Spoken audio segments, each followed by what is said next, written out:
So a very good evening to you all, ladies and gentlemen. I'm Rachel Loney, Director of the British Council here in Germany, and I'm really delighted to welcome you all to our British Council Literature Seminar 2017, entitled Diverse Voices, New Directions. We're really pleased to be here in a new venue for us, the Werkstatt der Kulturen. It's an established Berlin venue, a home for local and global, traditional and contemporary cultural practices and the arts. It's a venue explicitly celebrating cultural difference, and hence very appropriate to the theme of this year's British Council Literature Seminar, Diversity in Writing and Celebrating Cultural Difference. I'm not only welcoming you here in the room, but also all our viewers and listeners across the globe, I hope, via our live stream. So once again, herzlichen Willkommen und guten Abend aus Berlin. When I was a kid in England, we moved house a lot. Like in Germany, regional accents are diverse and plentiful. And I learned at a young age that accent can highlight differences between people as much as it can bring them together. And I learned that accent can definitely define who you are. So when I was 10, we moved from southeast London to a town on the east side of Manchester, Ashton-under-Lyne, for those of you who know it. And within about 48 hours, I had acquired a strong Mancunian accent and could switch effortlessly between the wonderful sounds of the beautiful but very rainy northwest and my family accent, a more moderate, boring, possibly Middle English, and it depended on who I spoke to. In fact, it was only years later that my dear dad admitted how freaky he found it that I could chat away to my friend Gillian from Down Road and then turn to him and sound utterly different. And I can still do it, as you can hear. So what's the point of my little story? It was my first experience of having a different voice, literally.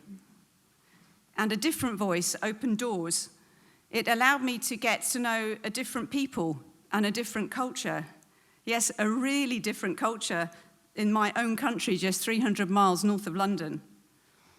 And I became a bit of an addict, and I started to learn new languages and explore the world, and here I am in Berlin. I've been reflecting on the fact that difference and diversity seem to have taken a hit in recent times.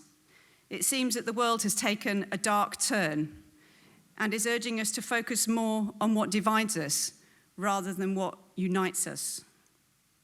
Difference seems to be laced with fear rather than healthy curiosity or an excitement for learning about the new, or a desire to stretch our thinking and push the boundaries of our personal worlds.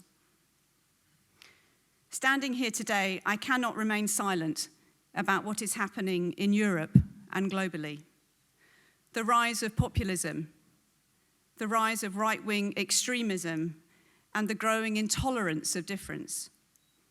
It is not a coincidence that we are now living and breathing such significant seismic political and social change. Great Britain has voted to leave the EU, and Donald Trump has just been inaugurated as President of the United States of America. Building trust and understanding between cultures lies at the core of the British Council's purpose. We are a peoples-focused organisation, and our work strives to foster really positive relationships between the UK and the many countries around the world. By sharing knowledge and exchanging ideas through our art, English and education programmes, we broker friendship between people of different cultures, different religious faiths, different race, different political affiliations, different sexualities, different ages. Equality, diversity and inclusion lie at the heart of British Council values. So there couldn't be a more appropriate theme than Diverse Voices, New Directions in January 2017. And there couldn't be a better start to our 32nd British Council Literature Seminar than with a reading and conversation with our esteemed chair of our 2017 seminar, Bernardine Evaristo. Bernardine will be in conversation with Professor Dr. Mark Stein, Chair of English, Postcolonial and Media Studies at the Westfälische Wilhelms-Universität Münster, and we're really, really delighted to welcome you both this evening. As some of you may know, the British Council Literature Seminar in Germany is an important, long-standing event on the literary calendar and focuses on contemporary UK writing, current topics and influences in contemporary British society. The seminar proper starts tomorrow, and it will continue until Saturday evening. And this year we have quite a lineup of authors. We have 7 UK writers.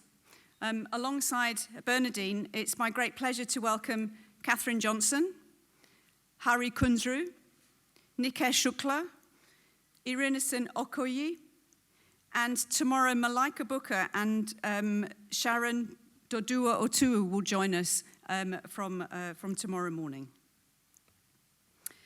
A couple of practical things just before I hand over to Mark Stein.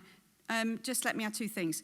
There are books by Bernardine and the other writers that are available on the book table just over there to my right. Thank you to the Margerschule Bücherstube.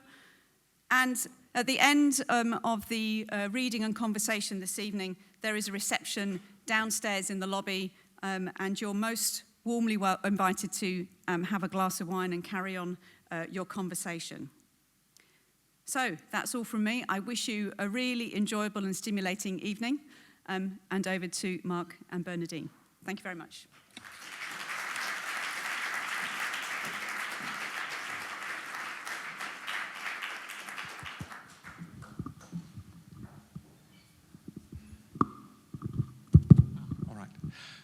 Well, thank you very much, Rachel, for throwing the show open, as it were. Thank you to all of you. Not that we can see you, it's so bright up here. I know you're there, but we cannot see you. But thank you for coming, and in such numbers. We were getting a bit worried about 10 minutes ago, but it's really filled up nicely. That's brilliant. And thank you, most importantly, of course, to Bernardine. I'm really very pleased that you're here tonight and that you're going to read to us. I think Rachel's already sort of spoken about the seminar and about the brilliant topic that you've chosen. And of course, I think you've gathered those writers, around you for this seminar. And that in itself is such an achievement already. And I'm really looking forward to the seminar. But tonight, this is not the seminar. It's starting tomorrow. Tonight is about Bernardine, and it's about celebrating your work, your writing. So that's why I think it's such an exciting event, really. It's dedicated to Bernardine's writing. We talked about this beforehand. Bernardine is going to read 2 pieces. She'll read something that's unpublished, which is great. That's going to be a treat. And she's going to read from Mr. Loverman, and that's obviously also a treat. So I'm looking forward to that. In between, we'll have some questions. And before we get to that, I'll say a few words by way of introduction. I will try and keep it very short because we're here to hear from you and not hear me talk about you. So I'll try and keep it brief. If you ask me, Bernardine is a household name. She's a key figure, both in contemporary UK literature and in Black British writing. And to make that point, I've got a lecture series that I run for the 3rd time now, and it's called From Equiano to Evaristo, right? So if you want to cover the 18th century Black British writing until today, that's what you should call it, I think. It works well with my students. Faint echo to From Beowulf to Virginia Woolf here, but we've moved on, haven't we? So just to contextualize where she's going to read from, etc. She's been a prolific writer. She's published 7 books of fiction and verse fiction. She's still going strong, more coming. And the one that we're going to talk about tonight, of course, the latest novel, Mr. Loverman, is about a 70-year-old Antiguan Londoner who's a closet homosexual, and that came out with Penguin in 2013. But there's also Lara, there's Blonde Roots, there's The Emperor's Babe, Soul Tourists, to mention just some of them. And when I had those titles and those books in front of me, I thought, so how am I going to characterize those texts? For a start, most of you know as much about the stuff as I do, right? A lot of the seminar participants, right, this is what you research and teach as well. So what am I going to say by way of introduction? And it struck me, there are connections across your works, although they're very diverse. They're enormously diverse, but there are things that connect them. They are all to do with the African diaspora. And in that sense, they're all about the transgression of space, about people migrating, reaching back in history, maintaining connections, but also severing connections, regretting that, trying to reconnect. As Rachel already alluded, some at this point in history are building walls south of their country, and others, like Bernardine, they're making borders porous, right? Your writing is about porosity, about puncturing holes into borders and showing the traffic that traverses, that cuts across borders. So, you know, your work connects. It doesn't just connect different spaces, cultural spaces, different countries, etc. It also connects different historical periods in that, you know, Emperor's Babe or Soul Tourist travels back in time, as it were. Or Lara, explicitly, from 1997, you know, with the return movement from Brazil to Africa, and then the connection, the link up with Woolwich in London. You've got that triangle. But it was so innovative to thematize the return movement of slaves. That hadn't been done before in literature until you did it. You know, so there's a lot of innovation in what you do, of course. With all of that, I don't feel it's pedagogic, right? It's not moralizing. There's a love of people, a love of language, a love of life. You know, the writing is often buoyant, and a playfulness, a linguistic playfulness. I think that connects your writing.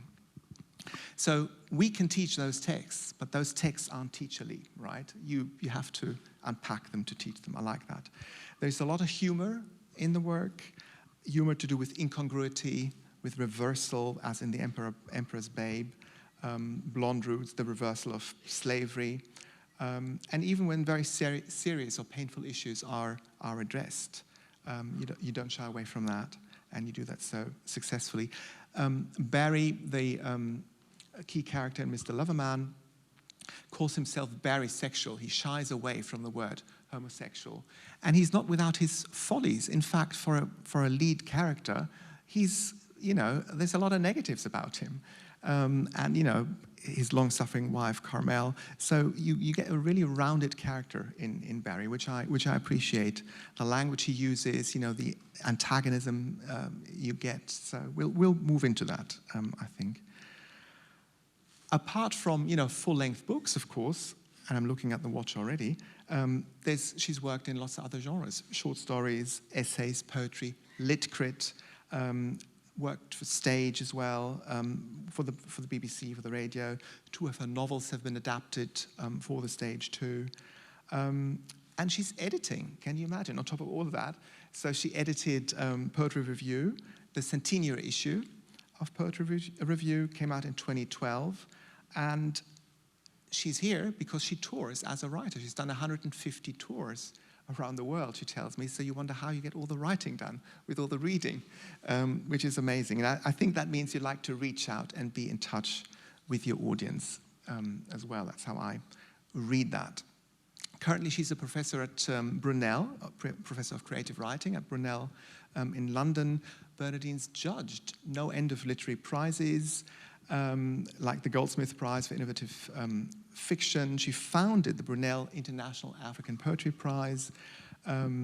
She is also very strong on mentoring. So she set up a whole scheme called The Complete Works. It's a poets mentoring scheme.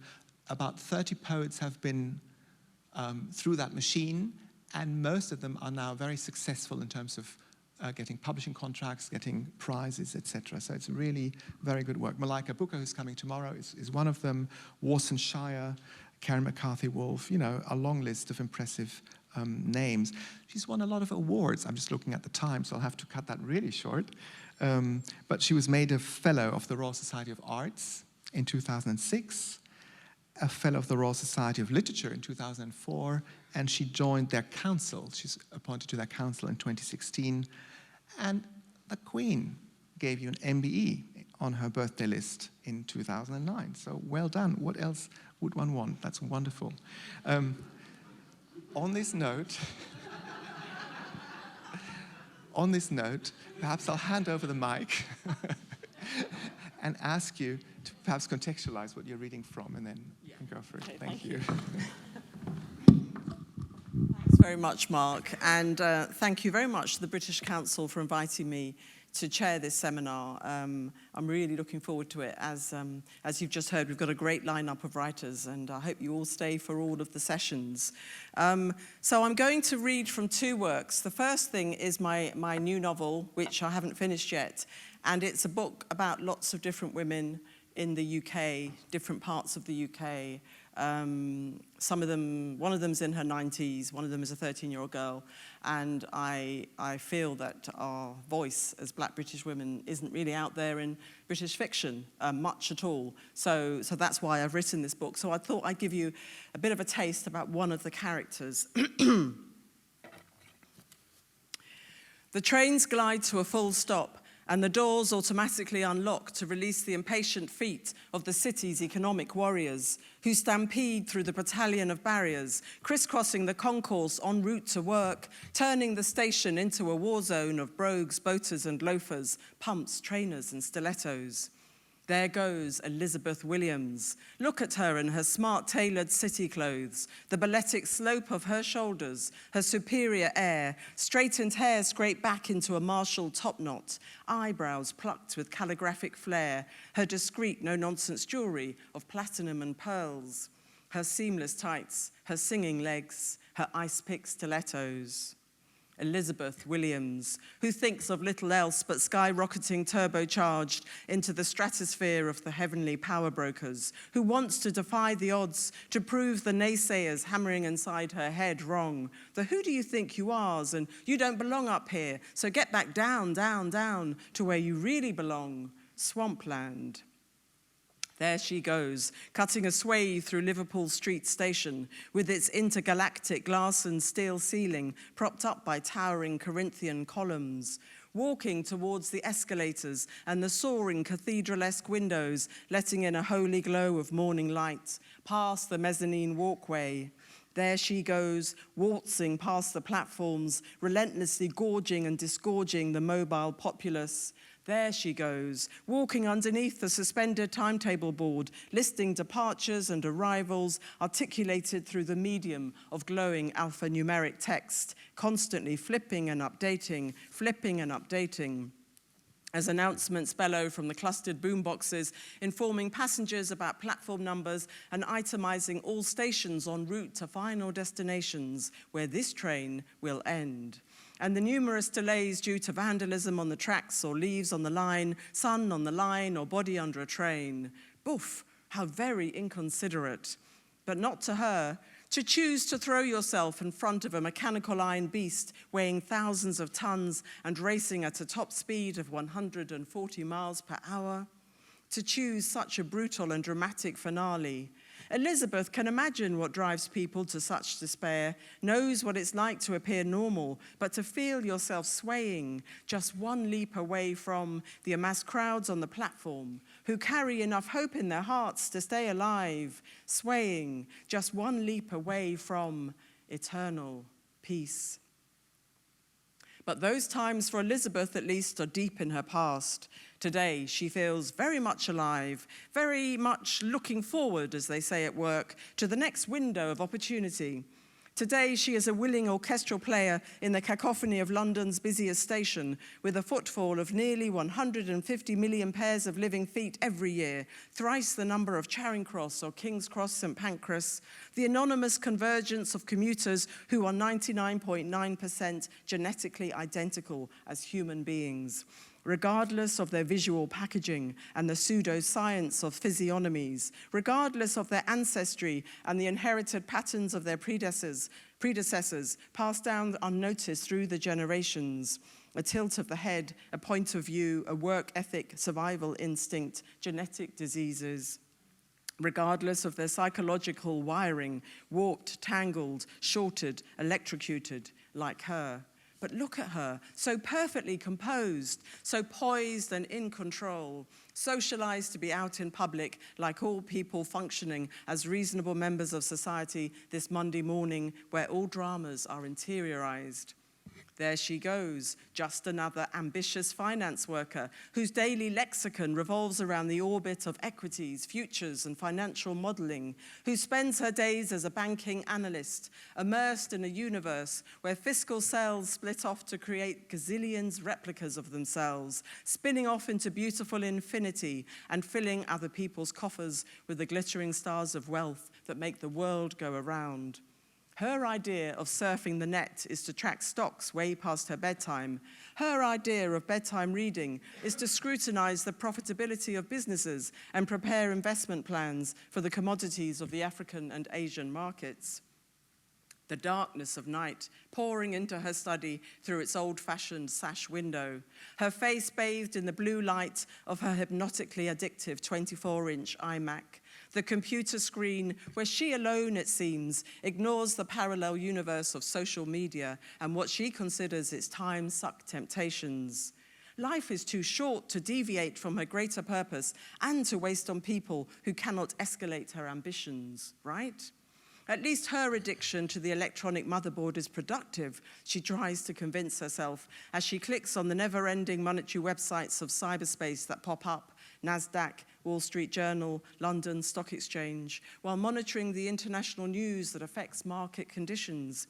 And if the news isn't related to work, it's not worth reading. But with the news now available on the minute, every minute, she can't ever keep up, and she just can't stop the hyperactive habit of clicking on just another hyperlink, even when she can't take anything in anymore, can't remember the last website visited, doesn't know why on earth she doesn't just call it a day.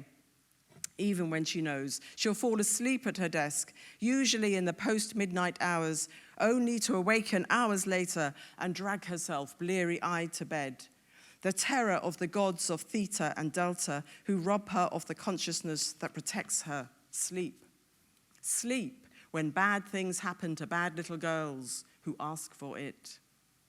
There she goes, stepping onto the silver steps of the escalators with hundreds of thousands of others in their somber office color palettes, floating them effortlessly upwards as they ride the conveyor belt that takes them from below ground to the street level of Bishopsgate. And for a few seconds, her legs at least are still. She's headed for an early morning meeting with a new client based in Hong Kong, whose net worth is multiple times the GDP of the world's poorest countries. She's thinking, he'd better not do a double take when she enters the executive meeting room, with its long glass wall looking out onto the city and the other bearing a massive splash of orange and black artwork that costs the price of a London Zone 4 apartment mortgage in the 21st century. She's thinking he'd better not look at her as if she should be attached to a trolley bearing flasks of coffee, assortments of teas, and those individually packaged corporate biscuits. She's used to clients and new colleagues looking past her to the person they are clearly expecting to meet.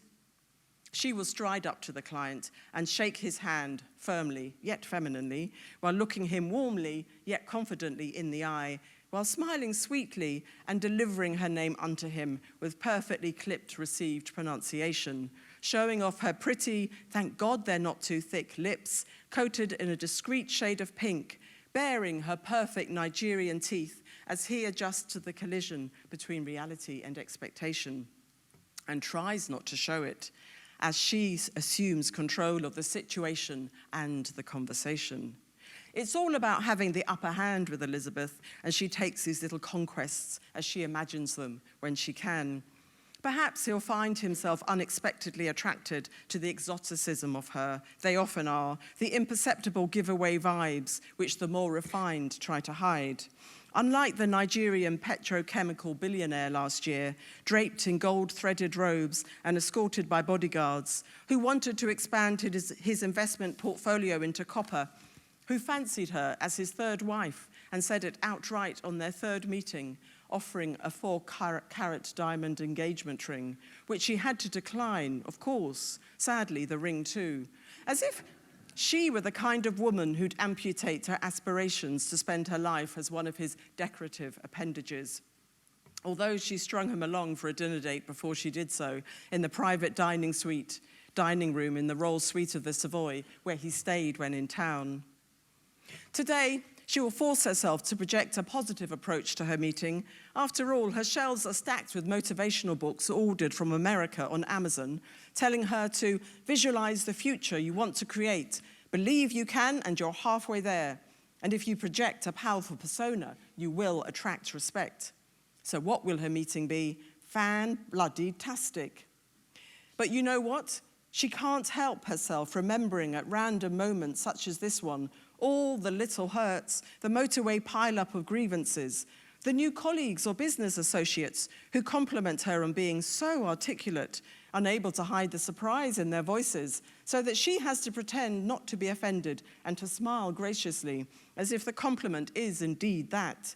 Can't help thinking about the custom officers who pull her over to search her bags when she's jetting the world looking as briefcased and bee-suited as the other business people sailing through customs unharassed. Oh, to be afforded the dignity of not having potential criminal etched across her forehead.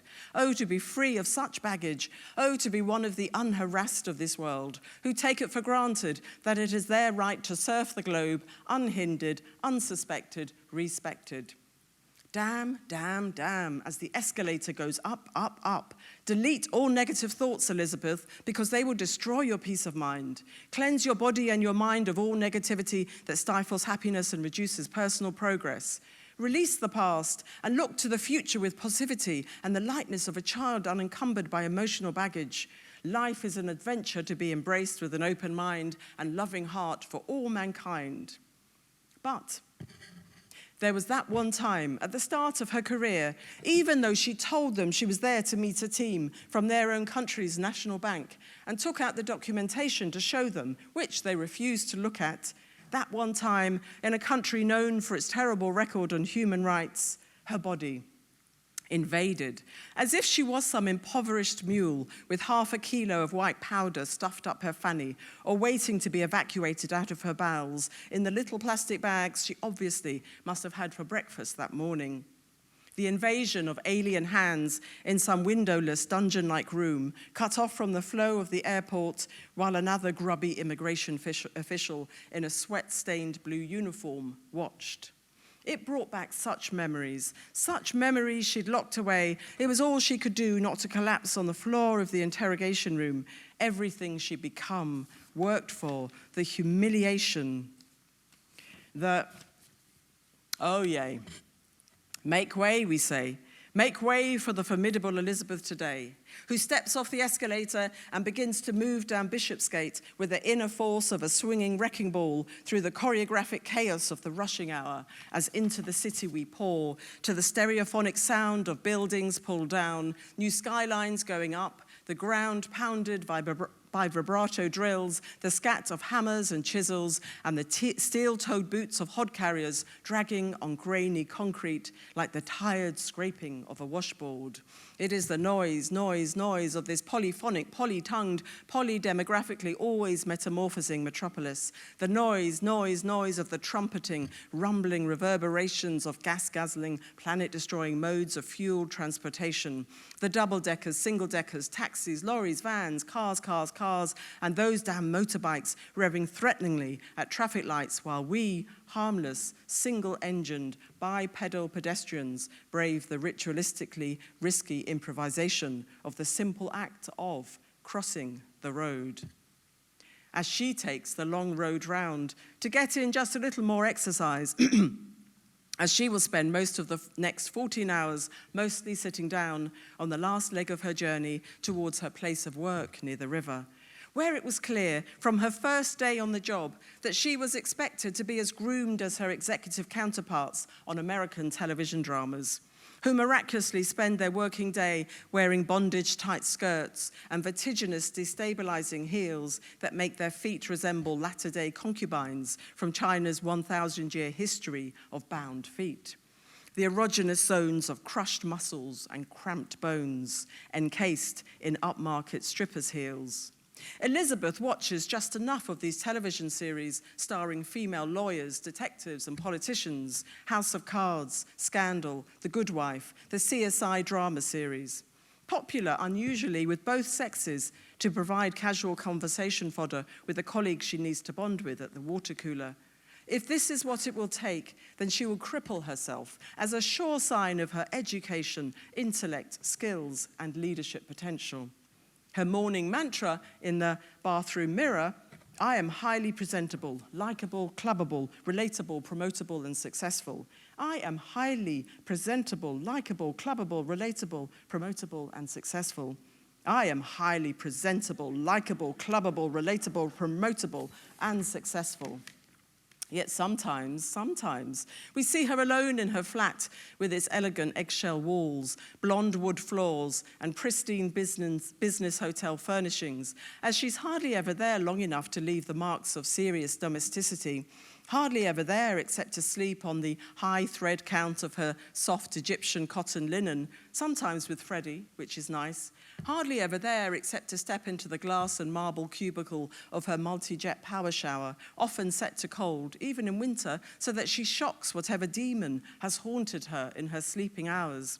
Hardly ever there except to change her clothes, washed at the dry cleaners and launderette, wrapped in paper or plastic, ironed or neatly folded.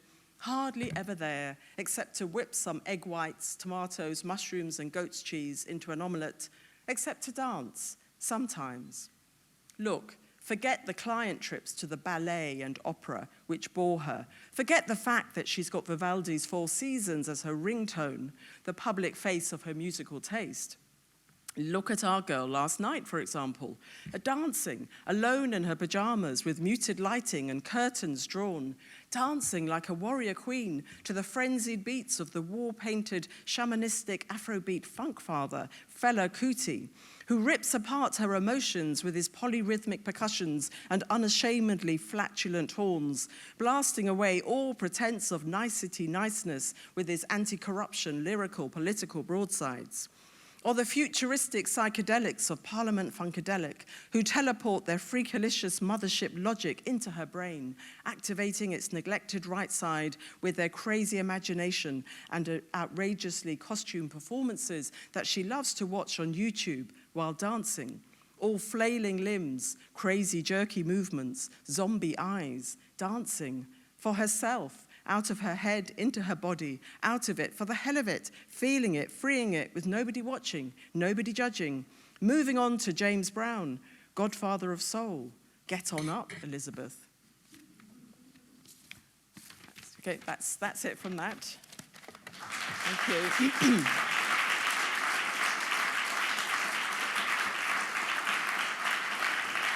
Thank you. And I'm going to give you a taster of Mr. Loverman, which Mark mentioned. The protagonist, the narrator, the main narrator is a man called Barrington. He's 74, he's homosexual, he's from the Caribbean, he's from Antigua in the Caribbean. He's been homosexual all his life. He's been lovers with his friend and lover Morris for 60 years. He's been married to Carmel, who's deeply religious, for 50 years. And this is set in the present day, and it's sort of charting a decision he has to make about whether he chooses to live with his long-time secret closet lover or whether he continues in the deception of his marriage. The Art of Marriage, Saturday, 1st of May, 2010. Morris is suffering from that affliction known as teetotalism. Oh, yes. Not another drop of drink is going to pass his lips before he leaves this earth in a wooden box. He said just now when we was in the dance hall, Mighty Sparrow blasting Barak the Magnificent out of the sound system. Last time it happened was when he decided to become vegetarian, which was rather amusing, as that fella has spent the whole of his life stuffing his face with every part of an animal except its hair and teeth. Anyways, all of a sudden, Morris started throwing exotic words into the conversation, like soya, tofu, and corn, and asking me how I would feel if someone chopped off my leg and cooked it for supper. I didn't even deign to reply. Apparently, he'd watched one of those documentaries about battery chickens being injected with growth hormones, and thereby deduced he was going to turn into a woman, grow moobies and the like. Yes, Morris, I said, but after 70-something years eating chicken, I notice you still don't need no bra. So, tell me, how you worked that one out? Get this now. Within the month, I found myself walking past Smoky Joe's fried chicken joint on Kingsland High Street, when who did I see inside, tearing into a piece of chicken, eyes disappearing into the back of his head in the throes of ecstasy, like he was at an ancient Greek bacchanalia being fed from a platter of juicy golden chicken thighs by a nubile Adonis. The look on his face when I burst in and catch him with all of that grease running down his chin. Laugh? Yes, Morris, me bust myself laughing. So, there we was in the dance hall, amid all of those sweaty, horny youngsters, relatively speaking, swiveling their hips effortlessly. And there was I trying to move my hips in a similar hula hoop fashion, except these days it feels more like opening a rusty tin of soup with an old-fashioned tin opener. I'm trying to bend my knees without showing any pain on my face and without accidentally going too far down, because I know I won't be able to get up again, while also trying to concentrate on what Morris is shouting in my ear. I mean it this time, Barry. I can't deal with all of this intoxication no more. My memory getting so bad, I think Tuesday is Thursday, the bedroom is the bathroom, and I call my elder son by my younger son's name. Then, when I make a cup of tea, I leave it standing till it's cold. You know what, Barry? I'm going to start reading some of that Shakespeare you love so much and doing crossword. What is more, I'm going to join Jim on pensioner discount, so I can have sauna every day to keep my circulation pumping good. Because between you, me, and these four walls, he stopped and looked over his shoulder to make sure no one was eavesdropping. Right, Morris, two old geezers talking about the trials and tribulations of being geriatric, and the whole room of gyrating youth wants to know about it. I suddenly noticed last week, may have varicose vein. He whispered into my ear so close he spat into it, and I had to wipe it out with my finger. Morris, I say, varicose vein is what happened when you was old man. Get used to it. As for forgetfulness, likely you've got early dementia, and nothing you can do about that except eat more oily fish. As for staying sober, I then shut up, because Morris, with his eyebrows scrunched up pitifully, suddenly looked like a puppy dog. Don't worry yourself, I's joking, man. I punched him in the chest. If you was going off your head, I would be the first to tell you. Morris just stared at me in that wounded way that he really should have grown out of about 69 years ago. I worked out he must be in the throes of alcohol withdrawal symptoms. Not that I've got direct experience of this withdrawal phenomenon, because I ain't never gone a day without the sweet sauce blessing my lips. Difference between me and Morris is that most days that is all I do, wet my lips with a taster, a chaser, a little something to warm me up, a sip of Appleton rum, a swig of Red Stripe or Dragon Stout, mainly to support the intemperance industry over there on the islands. Call it an act of benevolence. Only on a Saturday night do I give in to my bacchanalianese tendencies. In Morris's case, though, he don't consume the drink consumes him. Pickled, that man is pickled. The ratio of alcohol to blood in him must be 90-10, a true. Not that he should worry, he's one of those pissheads who look good on it. Finally, he decided to lighten up and crack a smile. Nobody can be depressed around me for long. Yes, I am the great mood levitator. I am the human Valium. We're veterans now, I tell him. We have to adjust. What is more, we must believe that our best years are ahead of us, not behind us. Only way to deal with this non-stop train hurtling towards oblivion is to be positive. Is this not the age of positive thinking? You know what they say, glass either half full or half empty. Let we make it half full. Do we have a deal, my man? I hold out my hand for a shake, but instead he gets the wrong end of the stick and starts acting like a teenager, attempting one of those hip-hop fist-pump finger-flick handshakes that we both get all wrong, and anybody looking will think we are a couple of pathetic old dudes trying to be cool. Morris, oh my dear Morris, what I going to do with you? You have always been a warrior. Who is it who always tell you, Morris, Take it off your chest and put it on mine. But Morris, there is one thing I does know for sure about you. Your heart and mind has always liked to travel on that sea-going vessel them are called Lady Booze. No way are you going to jump ship for dry land at this late stage in life and end up marooned on a desert island called sobriety. This I know without a doubt, because I, Barrington, Jedediah Walker, Esquire, have known you, Monsieur Maurice Courtney de la Rue, since we was both high-pitched, smooth-cheeked mischief makers waiting for our balls to drop. I ain't complaining, though, because while Morris is planning on bettering himself, he chauffeurs me home in his Ford Fiesta, as I am too plastered to get behind the wheel of a car and negotiate the high roads and low roads of East London without getting arrested by the boys in blue. That's one thing I does miss, drinking, driving, and getting away with it, as we all did in the 60s and 70s. No CCTV cameras silently ogling you with their cyclopean eyes 300 times a day as you go about your business in London town. Soon as I leave my door, I am watched. Big brother come into our lives, and none of us objecting. I can't even pick a booger out of me own nose without it being filmed for posterity. Morris drives me up to my yard, number 100 Caysnorth Road, Stoke Newington, waits to make sure I go in the right gate and don't collapse in the gutter, then drives off quietly in first gear with a cheery backhand wave. He should be coming in for some spiced cocoa and some all man's gentle comfort. Instead, my heart sinks because I'm going into the lion's den. This is the story of we lives, hellos and goodbyes.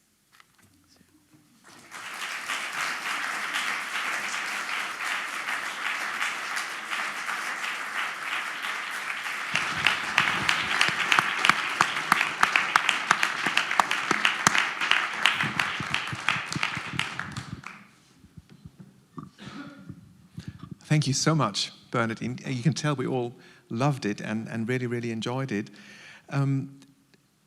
What struck me now, as you read just the opening pages of Mr. Loverman, Diverse Voices is the title of the seminar, as is New Directions, and you've developed a new voice. In your writing so far, you hadn't really had this sustained engagement with Caribbean Creole that we have here.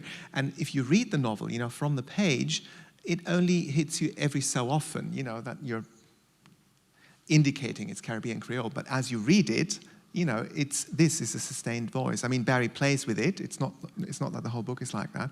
But the question I'm coming around to asking is, what drew you to that language? Because that's not your language, right? It's the language of another group, of another diaspora, Afro-Caribbean diaspora in the UK. So what drew you? I've mixed with Caribbean people all my adult life. So I'm very familiar with Caribbean accents, and one of my greatest friends is from Antigua in the Caribbean, and she grew up there for part of her childhood.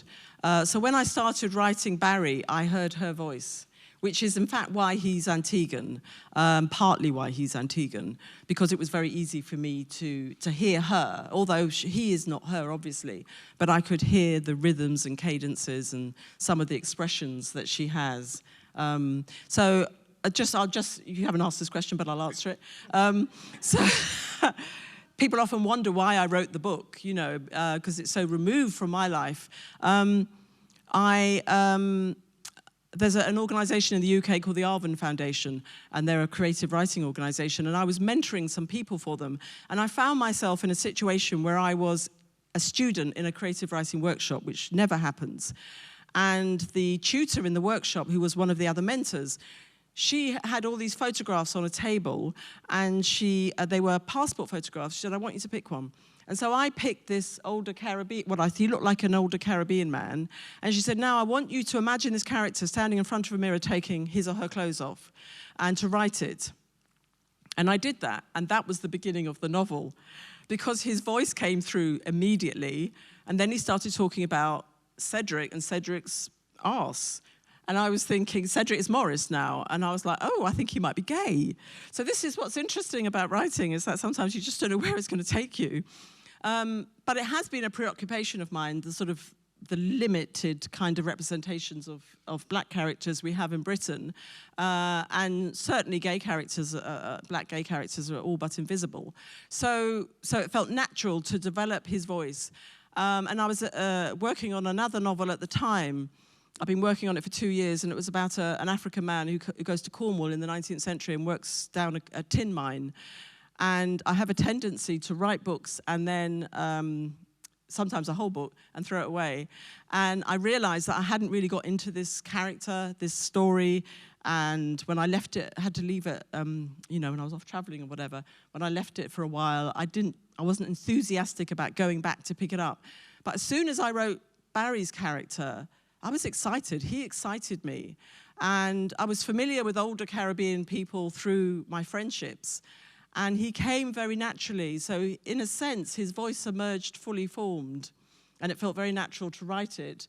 And then I have one particular friend who's a writer. He's actually Trinidadian, but I gave him some of the manuscript to check, you know, and then he gave me advice about what might be wrong about the accent and so on. So I did do some sort of research.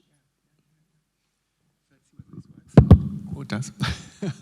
Thanks for that. I mean, you get the sense that the language really grows on you, and I had the sense also that it had been a long-term engagement. It wasn't just a sort of a research job for this novel. You grew up, as you said, you know, with friends from you know, Caribbean communities.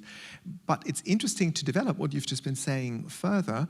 You said, you know, you are you know, entering territory that's not yours. You know, you got 2 male characters at the center, they're gay, and they're from the Caribbean. So I wonder whether you've had any responses like that, you know, to do with, say, cultural appropriation, you know, why is it you telling the story?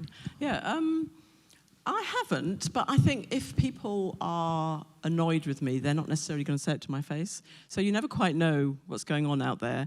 But certainly, you know, gay friends, black gay friends have certainly really enjoyed it and felt that he was really authentic. So that really pleased me, the fact that people who would know whether or not this struck a false note were happy with it.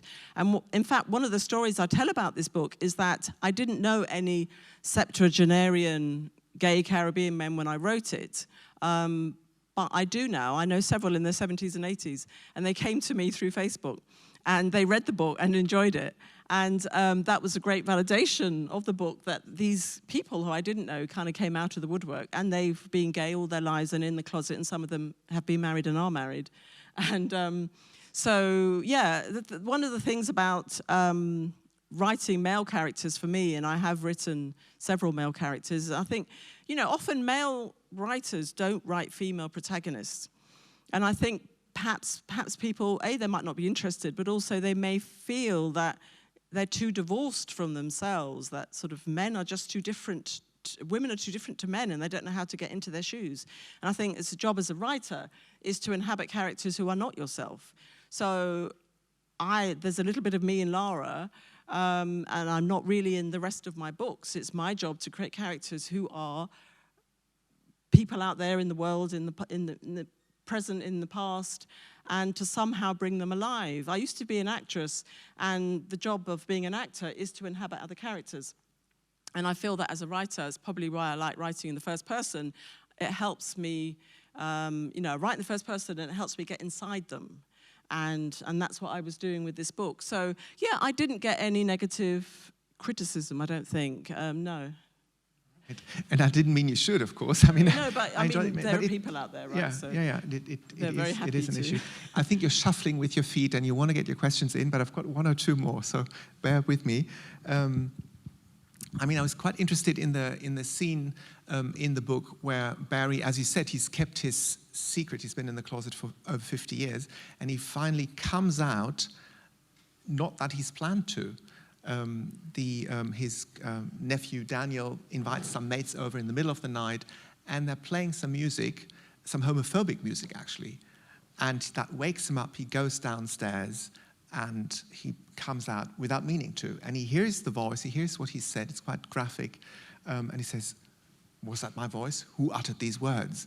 You know, and I'm just interested in that because, of course, Mr. Loverman is Shabba Ranks. So again, another Caribbean musician known for homophobia. So you're using that allusion in the title.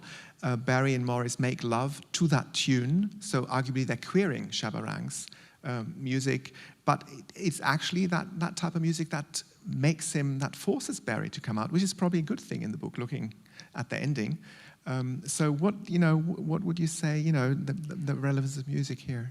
Yeah, well, he is from the Caribbean, and I don't want to pass judgment on the Caribbean and, homophobia, but there have been some issues, and it has been in the news about some of the musicians in the Caribbean who have,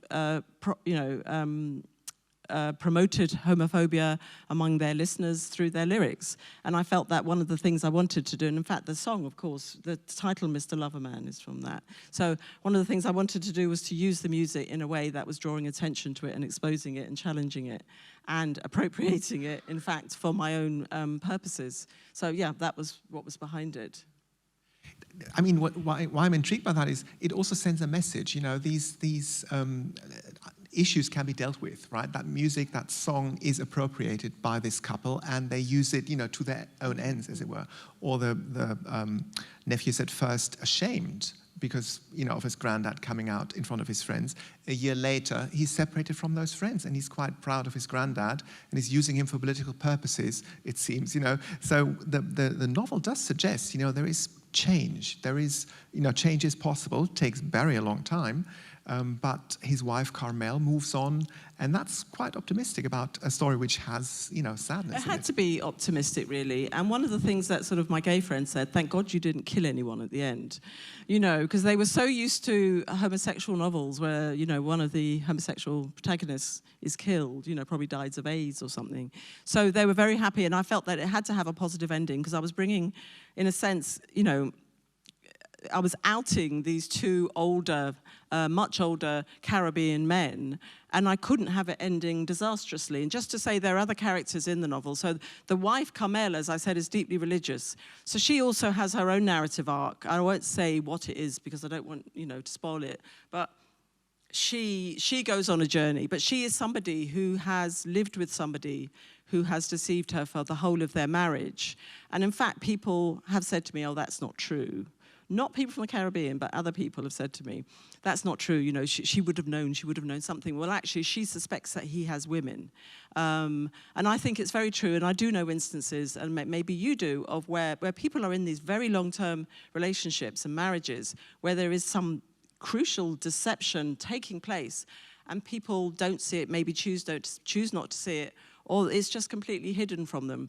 But she was an interesting character to write, because initially, she was only seen through Barry's voice. So she has her own sections in the book, and that was a sort of a secondary layer that I added to the story after I'd written it, when it was presented to my publishers, because we felt that she wasn't represented at all, really, other than through Barry's very toxic gaze.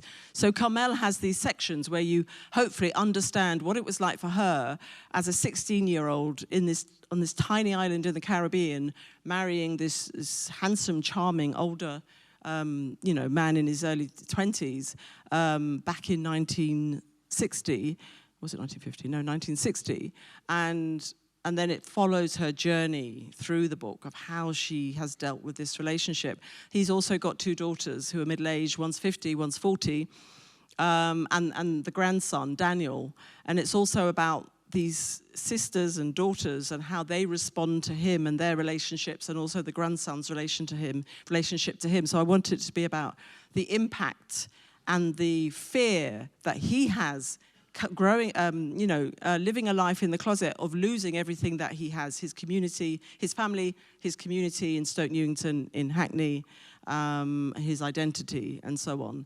So it's really an exploration of somebody who's led a double life and the consequences of that, and what he's had to sacrifice as a result of that, and also what Morris has had to sacrifice, also living in the closet all of his life. I'll put one more question, and then we'll send the roaming mic your way.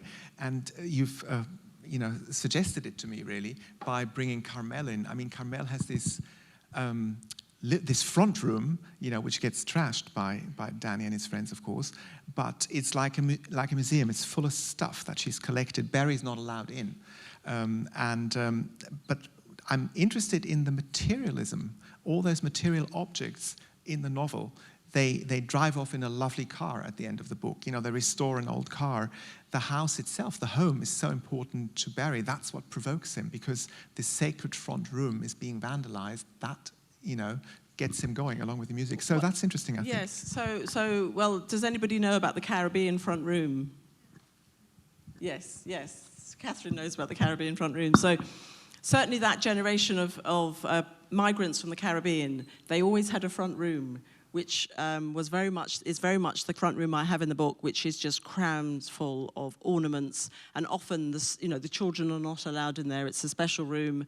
It's just packed with all kinds of Rococo things, and also often even this sort of the seating, the sofa, the armchairs covered in plastic for decades, right? So that's what I was modeling that on.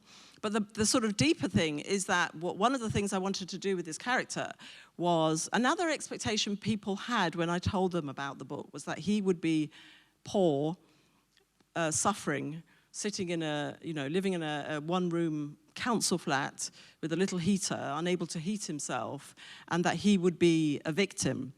And I wanted to create a character who was triumphant. So Barry is actually somebody who has benefited from the gentrification of Hackney, and I know there are 2 Hackney people here who know about the gentrification of Hackney. So when the immigrants came over in the 50s and 60s,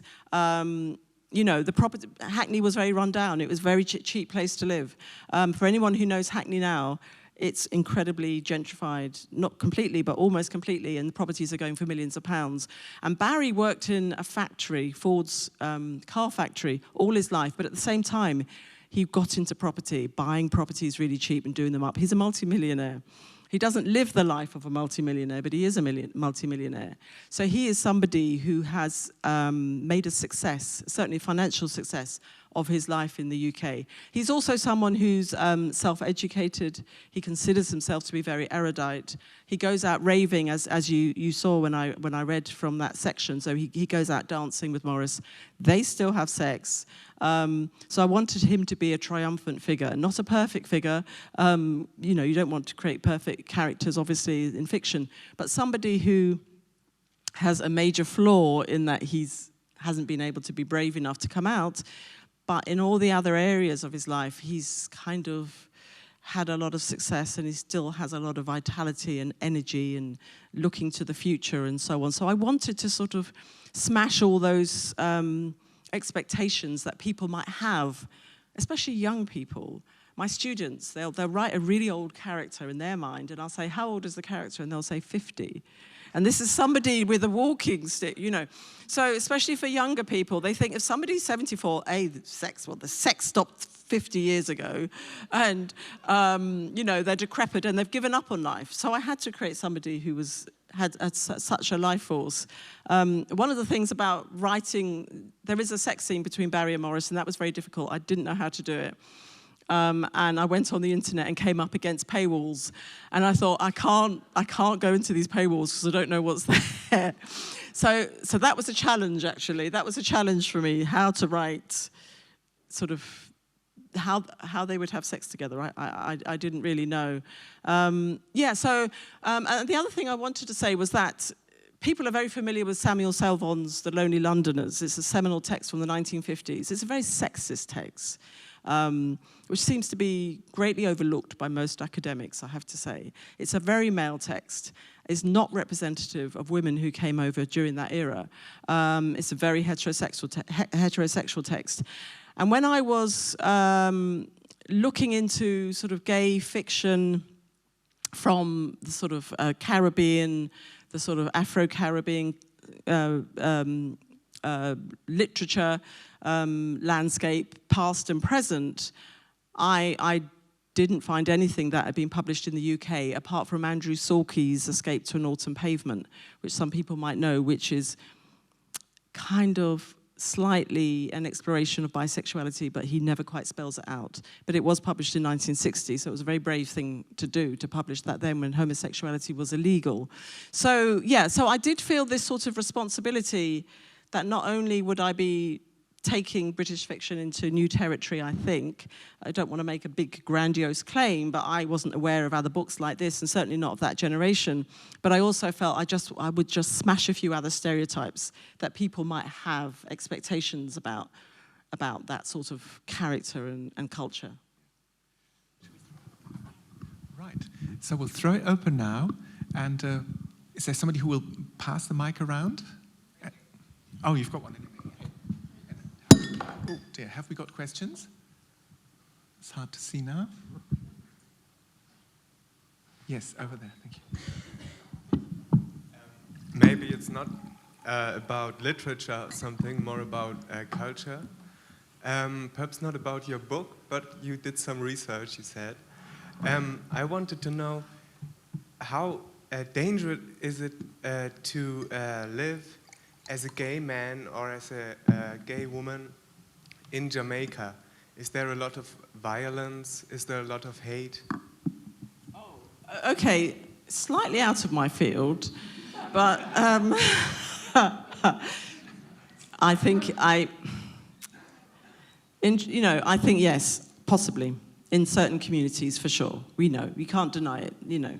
There are people who have been beaten up and killed in Jamaica for being gay, for sure. And, quite a lot of research has been done into why this kind of homophobia has come about. And a lot of people assume it's always been there. But one of the men I've since got to know since writing the book is a Jamaican man who lived with his Scottish male partner in Jamaica in his community quite openly in the 70s.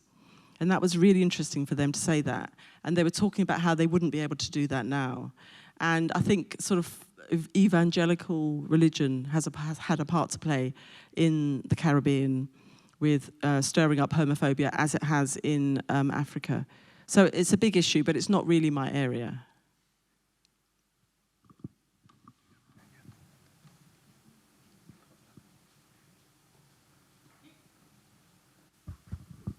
Thank you for reading from your new book, which sounds intriguing. And as the question arose with Mr. Loverman about property and becoming a millionaire, this book also seems to deal with money.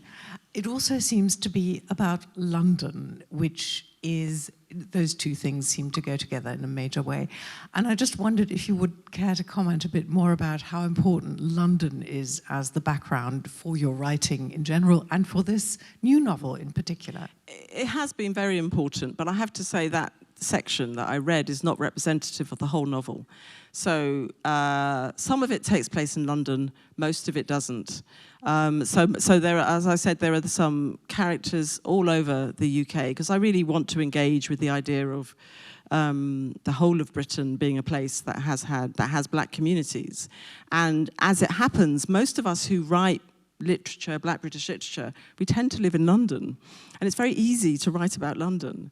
Going outside of London is really hard. So I have a character in Northumberland, and I have to go up there because I don't know where to begin. I can do the research, but I don't know it. I don't, just the geography, I don't understand it. So I'll probably have to go up there for a few days and get a sense of the... No, I don't want to sound disparaging. International audiences love the countryside. This is a live streaming, isn't it? Love whole of the UK.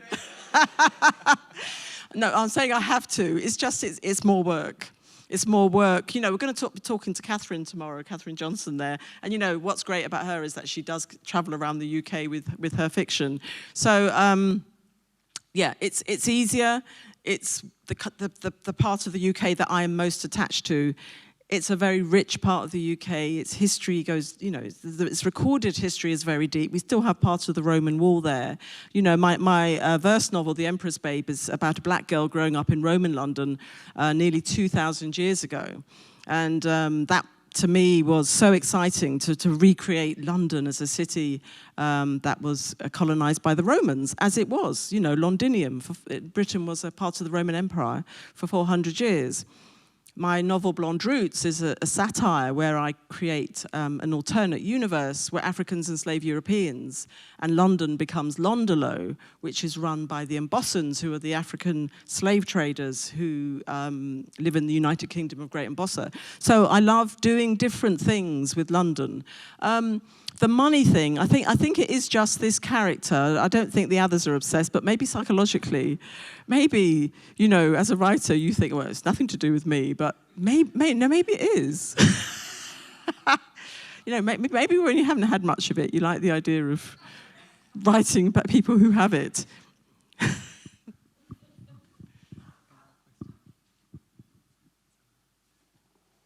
Hi, Bernardine. You talked about writing beyond yourself, and I wondered whether writing Mr. Loverman changed you in any way, and if so, how? Change me? Yes, caused a shift, because I think when you're a writer, every book has an interesting effect on you. So I wondered whether you had that experience, and if so, what was it? I think it was a learning experience to create a character who was older than myself. You know, to bridge that gap between me and the generation ahead of me, because he is a generation ahead. So that was interesting, to creatively get inside the head of somebody who's so different from me, but also so much older.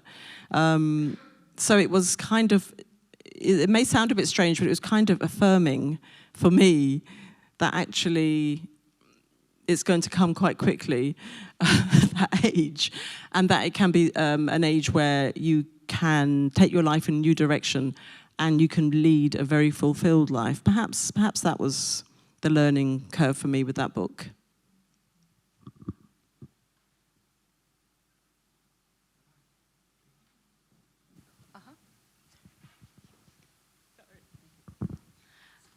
I'm quite interested in, you're taking a story, a narrative, and then suddenly you are carried away, and there are all these rhymes and rhythms and alliterations and puns. What happens to you physically when you're? If you've said something already, there are voices emerging from you, which are quite ready in your characters. But it's quite a poetical experience. You're turning from a novelist into a poet and back, and it's quite smoothly. When you say physically, what do you mean exactly? It's no, really. I mean, the way you are carried away, because the language really changes, and so I wonder whether you are influenced by music or is it a different type of creativity? It is. It's. Well, what happens to me is I get really involved. When I'm enjoying what I'm writing, I get incredibly involved. I'm very, very excited by it. And I don't want to leave it, you know. I just want to be totally absorbed by the experience. My background initially was in theatre, so it was an actress, and I wrote for theatre, but I also wrote theatre that was told through verse, and then I was a poet for many years, and then I wrote a verse novel, and then another verse novel, and then I wrote a novel with verse. So it was a mixture of prose and verse kind of separately. And then I wrote my book Blonde Roots, which was my first prose novel. But poetry, you know, I don't really consider myself a poet anymore in the sense that I don't write individual poems. And I'm not really inspired to unless somebody pays me a lot of money to do it. So that will tell you that my heart isn't there, but my heart is in storytelling through whatever genre comes to mind. So writing this section of the book, it's not all quite as poetic as this. Writing this section of the book, it just came out as poetry. And I don't know, that's because it's in my background. And I grew up in the Catholic Church, you know, with those very kind of poetic psalms that we used to sing and say, and also the speech, the priest's sermon and so on and so forth. And I went every Sunday from the age of, I think, 4 to the age of 15. I was also very interested in classical theatre, and I think all those things go into you as a writer. You know, we all have things that we've absorbed through osmosis, and somehow it comes out. And when I try to understand why I have an affinity for poetry, I think that is part of it, that was part of my exposure to literature and to words and to sounds when I was very young. And then as an actor, you actually say those words and learn them and become them in a sense. So I think all of those things together have sort of led me towards poetry. Often I will start a book in one genre, literary genre, and then it becomes another. So this was the beginning of the new novel, but I'm going to change it. So I'm writing other bits, which are less poetic than this section. So it began with this very poetic language, but now it's less poetic. But it still on the page looks like prose poetry. My book, Lara, that Mark mentioned, began as a prose novel of 200 pages, which I worked on for 3 years. And it was my attempt to write prose, and the language was just dead on the page. I suddenly lost my love of language, and I did literally throw it in the bin. And then I rewrote it as a verse novel, and that's when it came alive. And my book, Blonde Roots, is the prose novel I mentioned, but I began writing it as poetry, knowing I was going to very quickly turn it into prose. But the only way I could get into it was through poetry. My book, The Emperor's Babe, actually was written in 1999, so it was a long time ago when I was still really a poet, and I wrote a few poems that kind of were linking a character together, and then I met my editor at someone else's book launch, and I was trying to sell Lara to him, which had been published by a small publisher, and then I said, I've got a new book, it's a novel in verse. And I went home and I put all those poems together. They were about 15 pages and said it was a novel in verse, and he bought it. And then I wrote it as a verse novel. But that wasn't what it was initially. It was just a few random poems. So I am a writer, and I don't know if other people do this, where I'm always changing the genre and can never really get away from poetry. It's complicated.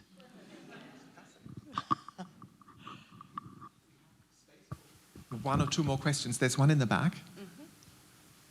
Is that all right today? Okay. That was amazing what you've just said. That's so good. Thank you very much for reading to us. I really enjoyed it. My question's quite simple. Who do you write for?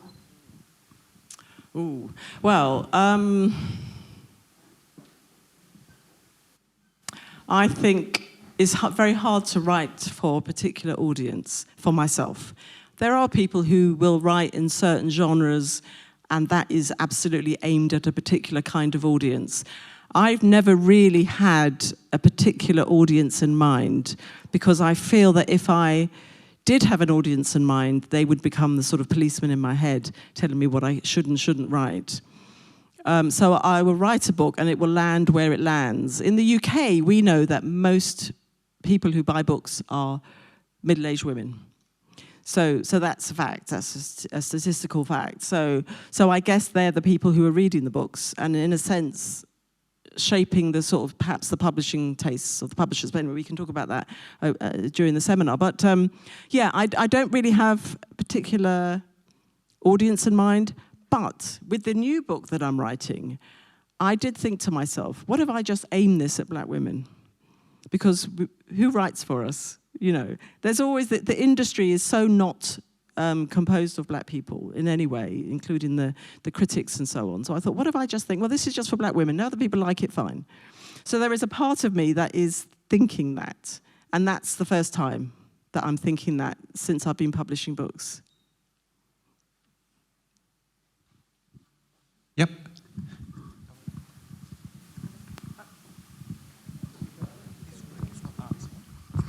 Thank you very much. I really enjoyed this reading. Just one tiny little question about the first piece. You said, if I understood you correctly, that you prefer first-person voices because you imagine yourself, or you can sort of feel yourself into these voices and brains and minds. And in the first piece you read, there is, well, of course, a third-person voice, but it's so much her voice which you're talking about. So is there a different kind of relationship then between you when you write in that voice, nevertheless recreating the voice of the person you're writing about so strongly, and as compared to impersonating or giving voice to in a first person mood? I have written in the third person, and this new book is kind of written in what we call close third, which means it's the third person, but it's very closely inside somebody's head. Or it's also called free and direct style. So that's the style I'm using. What that allows me to do is to get inside a character's head in that very intense way that I enjoy, but also to step outside of them, to look at things from the outside. I can do both when I write in close third, or at least the way I'm developing it in this way. So that's what I'm doing. But to write something just in the third person, not close third, I can't do it. I've never been able to do it. I can't do it. My fiction is very character-led, and I just need those voices. So even though you didn't really hear Elizabeth's voice, you kind of did hear it. You kind of got a very strong sense of her.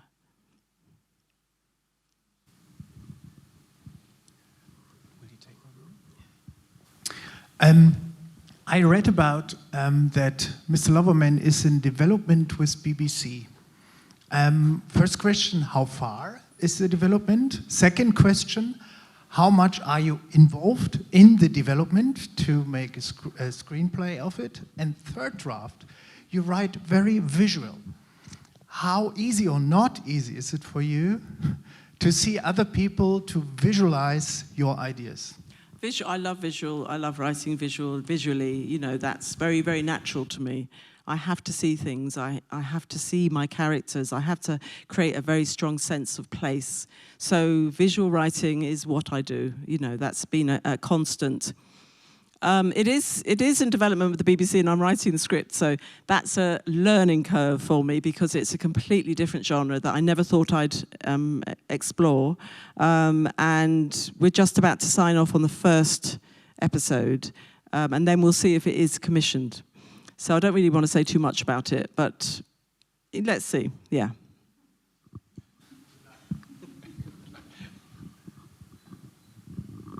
All right.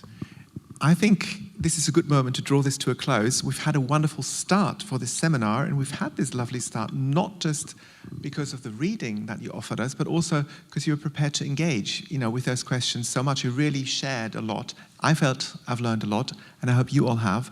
So let's put our hands together and thank Bernardine Evaristo. Thank you.